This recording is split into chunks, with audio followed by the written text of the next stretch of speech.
Welcome to the Dental Marketing Guy show. I'm Justin, the Dental Marketing Guy, and today I am really honored to have a guest who I'm actually personally a fan of the podcast, The Passionate Dentist, and many of you may have heard of it.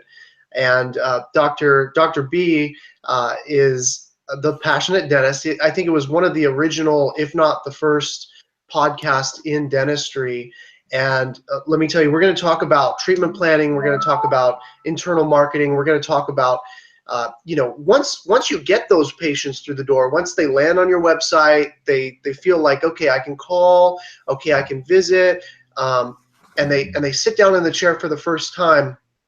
Dr. B has got a practice. He's still a practicing dentist, and so he's in the trenches, and he knows the struggles that you face on a day-to-day basis. So I wanted to have him on the show for his insight, really, really valuable content. I mean, I have found that some of the episodes on the Passionate Dentist podcast have been really beneficial to me, just in speaking with dentists and showing that I kind of understand. I don't understand 100% of the treatment planning and the practice management, the internal marketing, but enough to actually be able to make it all cogent, make it all cohesive, and bring it all together with SEO, web design, and then finally case acceptance. So anyway, that's my personal endorsement of your podcast, Dr. B. But how are you doing?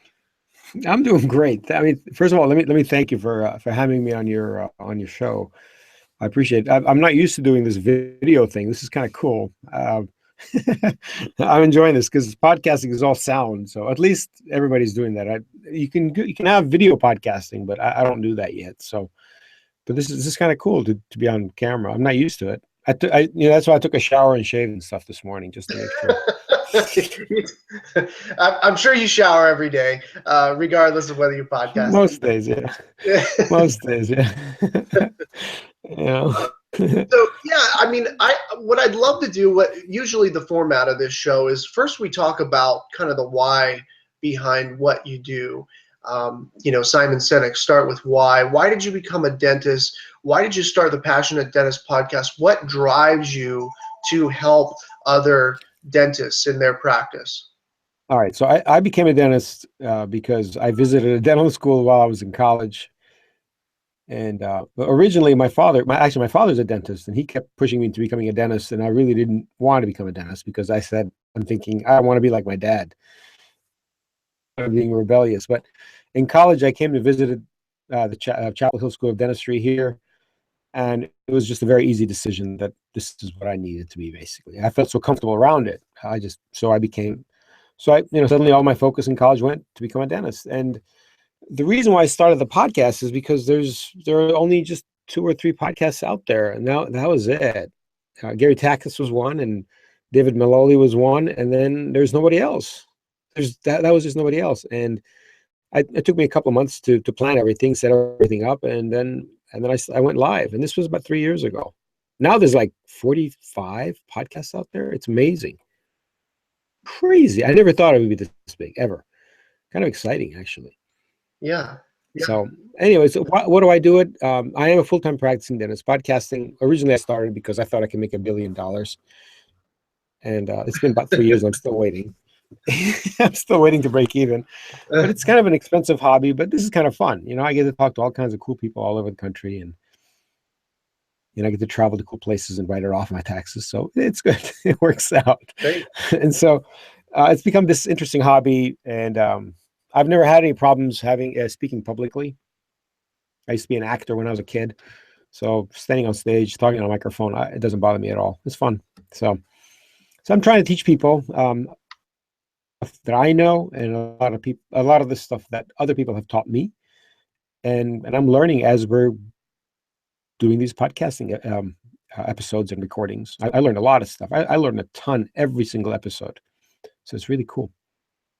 Yeah, and you have a lot of experts on your show. I know for me and for my audience, a lot of times it's like getting outside your comfort zone to hear another expert in a totally different area of dentistry. For instance, I didn't even know before your podcast with one of the pioneers in this area, I didn't even know that there was a service specifically designed to negotiate fees with insurance companies. But for your podcast, I would have never even knew that existed. So yeah, I mean, it's really cool to interview experts like yourself on this show. I know you've gained a lot of insight from your guests as well. I'm hoping we can provide some actionable tips. What I like to do on this show is Sure. I don't like to talk too much about high level theory. I mean, there's some of that going on, but I feel like a lot of dentists have heard it all before. You know, you got to earn trust. You got to make them like you. You got to, you know, ultimately, you know, you got to get to the top of Google.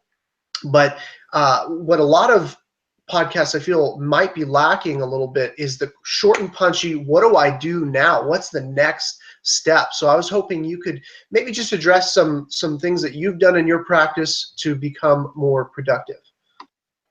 All right. So there's a lot of things that we need to just clear out. Not a lot of things. There's a few things we need to clear out before I go into the nitty gritty of how to do this and what to say. Mhm. First of all, my practice is a fee-for-service practice.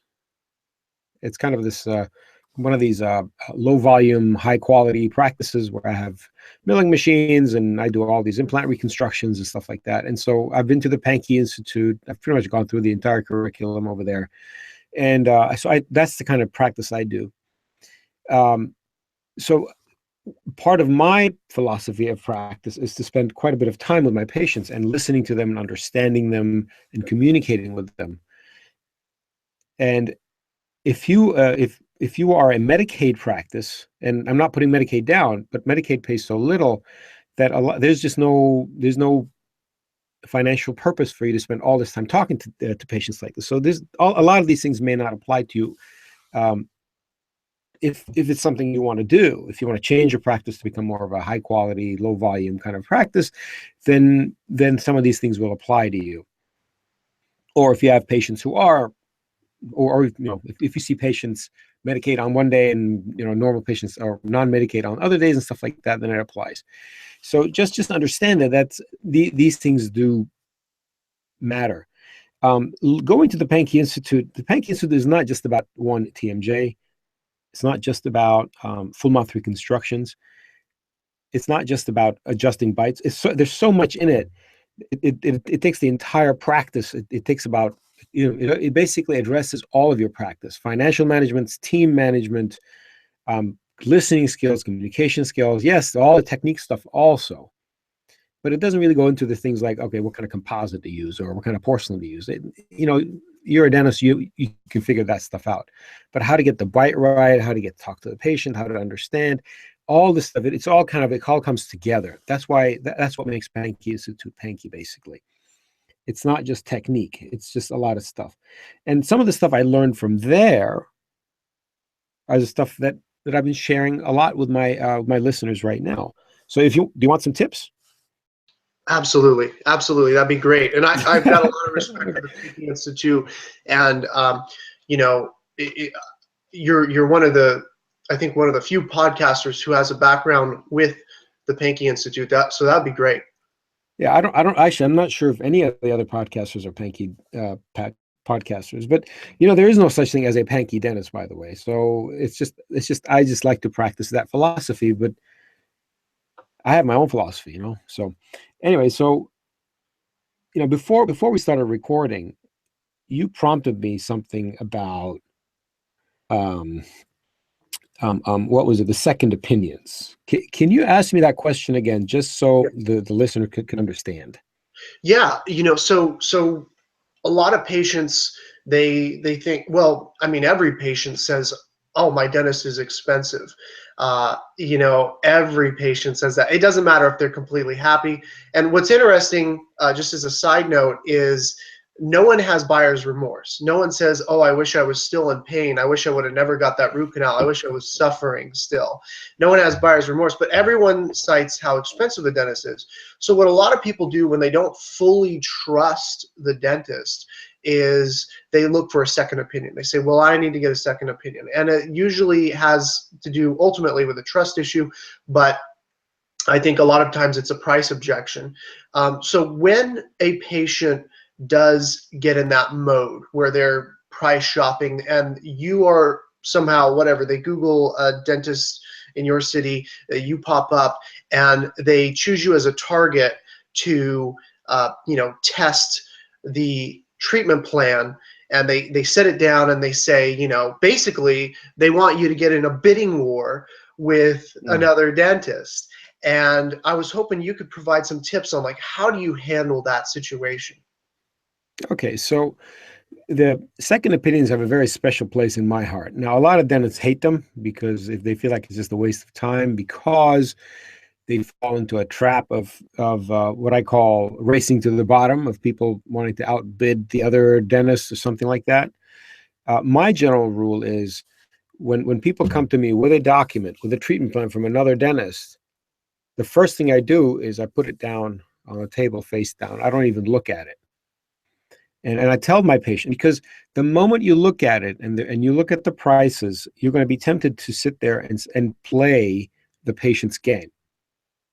You're gonna play out of his hand, basically, because he wants you to beat the price. Maybe I just put it down and say, okay, what is your question? What is your before I even look at this document, and I tell him, I am going to look at it today, but before I even look at it, I want you to tell me what your question is. Why are you here? What brought you in? Why did the other dentists, or what happened? Why did you come here? And what I'm trying to do is do something very, very basic, going down below just the treatment or the ADA code. I want the patient to ask me a question. Okay, that is about as basic as it gets. And I'll tell you why. When a patient asks a question, they own the problem. That's why they're asking the question. Okay, they know there's a problem. They want to know about it. When a patient, if I'm sitting down doing treatment and a patient starts asking questions about their own dental condition or health, to me, that is sacred time. That time is far more important than me cutting a crown or taking an impression or drilling a tooth or giving anesthetic. Because when patients are asking questions about their own health, they're owning their problems, and I love it. Like, I'll make the hygienist wait 15 to 20 minutes sometimes just so I can make sure the questions of the patients are answered. Anyway, so let me see. I took some notes here. When they ask questions, they are guiding the conversation. Okay, that's what it is. As dentists, the more questions they ask us, the more power they are giving us, because we are answering their questions, which they're asking us, basically. And so our job really is to trigger more questions from them. The more questions they ask, the more credible we are, because they're asking us as the expert, and we're giving them answers. So when somebody says, okay, here's what the other doctors gave me, and I say, okay, well, ask me your question. So what's the issue? And I'll address the issue. Does this tooth really need a crown? All right, let's take a look in there. Well, yeah, that's a very large restoration. Did you bring an x-ray with you? Okay, let me look at that x-ray. Yeah, about 2/3 of the tooth is filling material. And I tell them, I said, there are people far, far smarter than me who taught me that when a tooth is about 30 to 40% filled, it should be crowned. This is not my rule. This is the rules that I was taught. These are the rules that the profession follows, is what I'll say. So yes, ideally the crown should be done in this tooth. Is that your question? They said, well, yeah, but how about this other tooth? Okay, well, how about that other tooth? What's the question there? So I'll go through their questions. And sometimes they can't remember, and they'll sit there and ask me saying, well, what's on the document? There's all this stuff that's on the document. So I'll give the document to my assistant. Look at it. And I'll tell my assistant saying, well, okay, so what have they recommended? Which teeth? Oh, this tooth here. Yeah, I agree with this one too. Yeah, well, there's something else going on over there. Or, you know what, if this is my tooth, I wouldn't do it because such and such and such. But we are not having a fee conversation. Never a fee conversation until they say, well, how much would that cost? I said, my fees are about fair in Chapel Hill. They're average. My guess is if this dentist of yours is about, in Chapel Hill, we're probably about the same. And I just kind of leave it at that. And then eventually, if it goes, but just understand that I'm answering the questions before I even look at before I even look at some other dentist's treatment plan, because I'm making the conversations about that patient that's there right now, not about that document that's sitting there. Right. Because once you start looking at the documents, once you look at the piece of paper and going through line by line saying ADA code this, ADA code that, whatever, you're feeding, no, you're giving all the power back to the patient. And you don't want that. You don't want to do that. You want to make this about them, but about them asking you the question, or as a dentist, I want them to ask me a question. Does that make any sense? Yeah, absolutely. And that's really how even SEO works. Is nowadays Google is the algorithm is very sentient, and what they're looking for is who's the expert. And the fact is, if everyone with a dental website is a dentist, how do you differentiate? And so Sure. in that way, and what Google's trying to do is we're trying to replace word of mouth marketing. Now, whether they're successful or not is yet to be seen. But the fact is, they're trying to find who is the differentiated expert. And Mm. humans are the same way. So when a patient comes in and you've placed him in the position of asking you questions, well, if he doesn't have any questions for you, then he obviously doesn't consider you an expert, and you just saved yourself all that time. So that makes a lot of sense. Definitely. Right. So, so on that, so one of the things, so all right, so these are some of the questions that have arisen in the past, because some people are like, well, what about new patients? They come in and they just sit in the chair and they say, I just want a cleaning. Okay, and if that's the case, then but they already know. I said, I'll ask them saying, well, you are here for an exam and a cleaning, right? And they say, yeah, well, yes. Okay, so may I do an exam on you today? I'll literally ask them that question. Mm-hmm. And I think in the last 10 years, I've had one person say, no, I don't want the exam. So I'll do an exam. I'll do a very detailed exam. I'll impress the bejesus out of them. I'll do something that they've never had before. Because I want every single one of those patients to tell me that's a more detailed exam, more thorough exam than I've ever had done before. I said, great. I said, I do it the way I would want it on myself.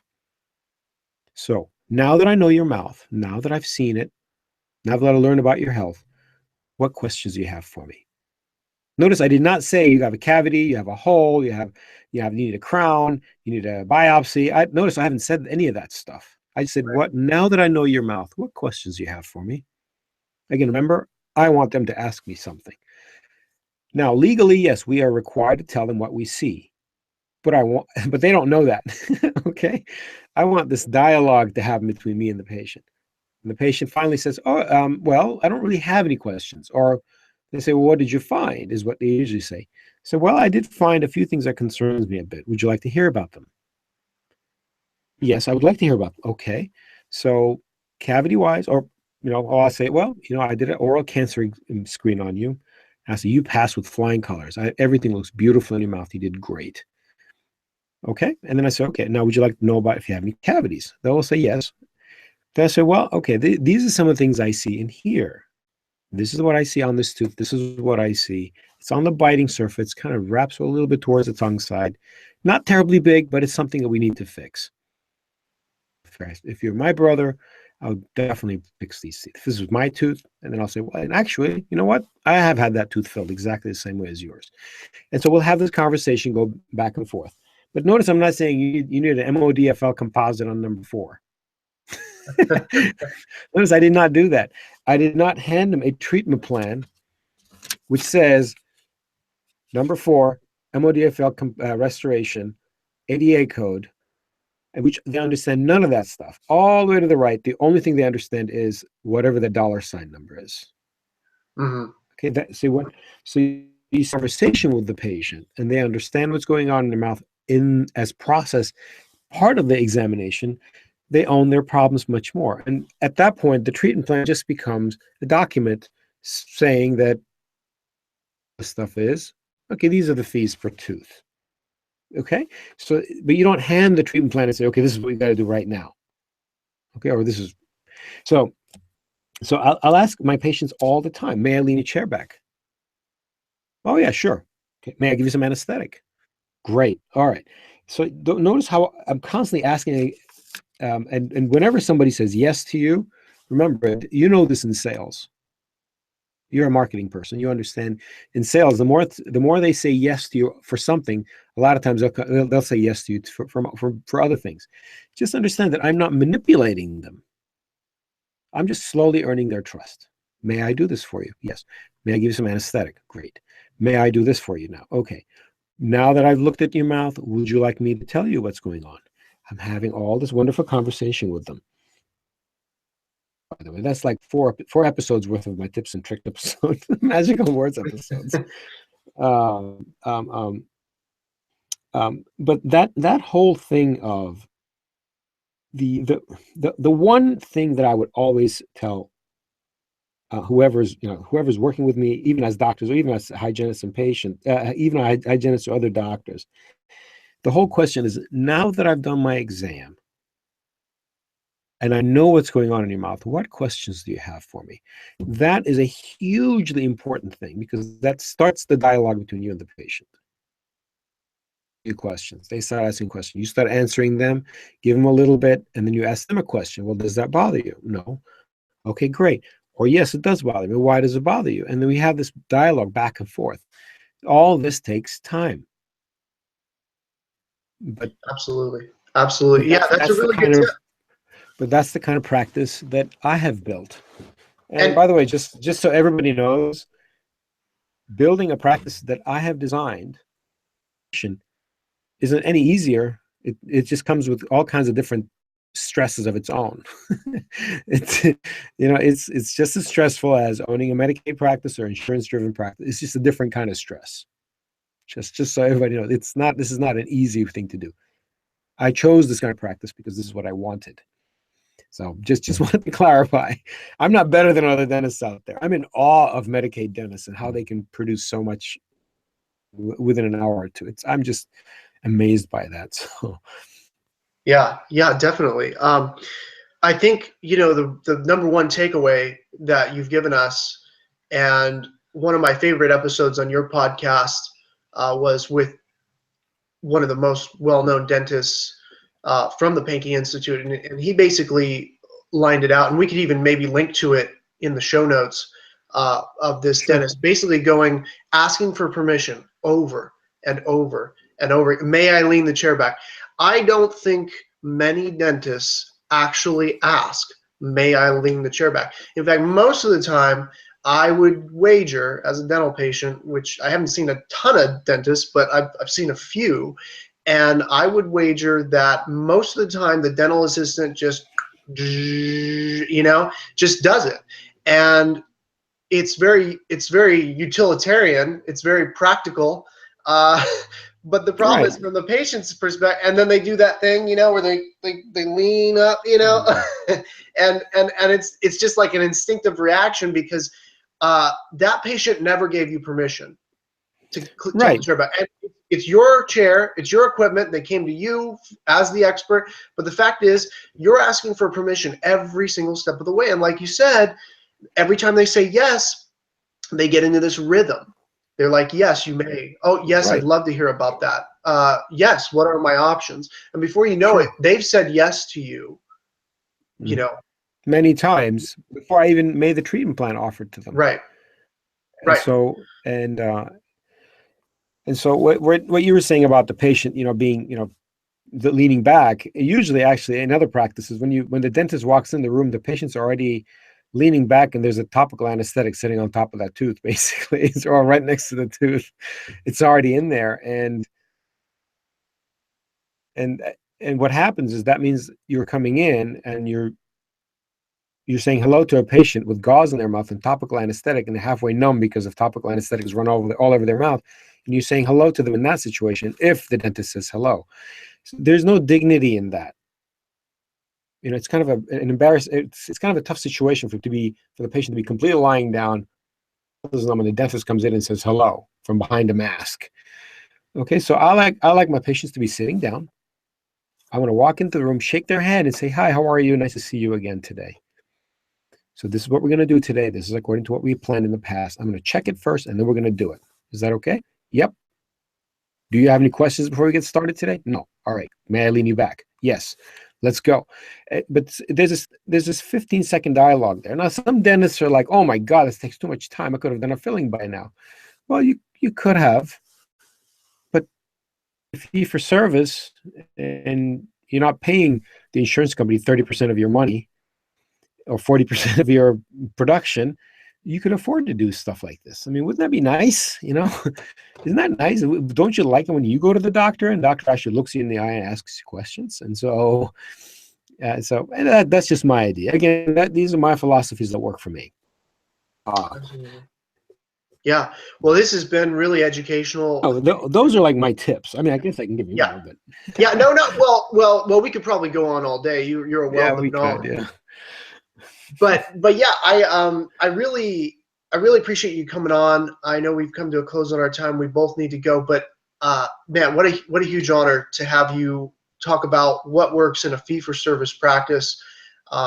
Like you said, for dentists listening to this, maybe take it with a grain of salt. If it works for you, it works for you. If it doesn't, then it doesn't. But I bet you some of these things, and I'm sorry I cut you off there. If it doesn't, and that's okay. Maybe you can take a pearl or two of the stuff that we talked about, because I don't use everything. I was taught the Pankey Institute, just some of this stuff. So again, I'm sorry I cut you off. No, that's fine. I get passionate about these things. Well, you're the passionate dentist. I mean, come on. I am. Yeah. So, all right, cool. Well, yeah, if anyone has any questions about where to find the Passionate Dentist, we're gonna link to it in the show notes, Sure. on YouTube, on the Dental Marketing Guy blog, wherever you find this, Dental Town, or wherever you find it on the internet. Thank you, Dr. B, for coming on. It's been a pleasure. Thank you so much. And thank you for watching the Dental Marketing Guy show.